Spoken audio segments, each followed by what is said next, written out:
With my replacement fiberglass front bodywork now in place, I can accurately position the radiator and the oil cooler so that I can fabricate mounts up to them. Where I want to start with my metal work is now I've got the radiator roughly in position height-wise, is I've got to put a bar underneath it and attach this plate to it so that I've got a front toe point, which I need both for racing regulations and for getting the car on and off the truck using the cable wedge.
My fabrication work for the new front bar with all its accessory mounts is finished.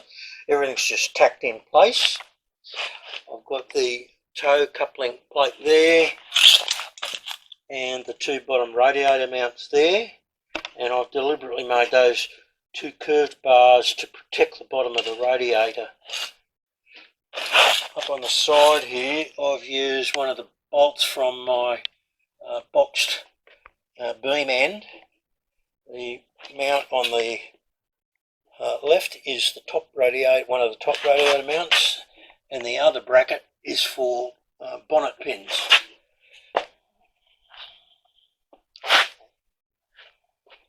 And over on this side, in addition to the top radiator mount and the other bonnet pin mount, we've also got the mounts for the large new oil cooler I had to get.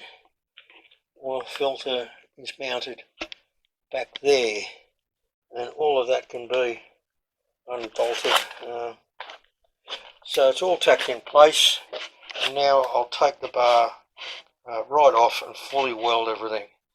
Now that I've test fitted everything multiple times to make sure it clears the bodywork and everything operates well. It's going to be a better setup than I had before. The last thing I need to add in rebuilding the front of my car after the crash is to put a new power steering cooler in place.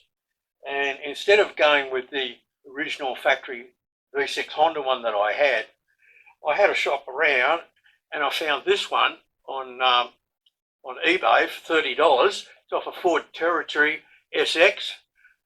Looks much more efficient than the one I had there, and I'm pretty sure it's going to be able to go there in front of the radiator. I've just got to make up a bracket at either end to hold it in front. I've done a test fit, and in that place it clears the front clip, so let's get making some brackets.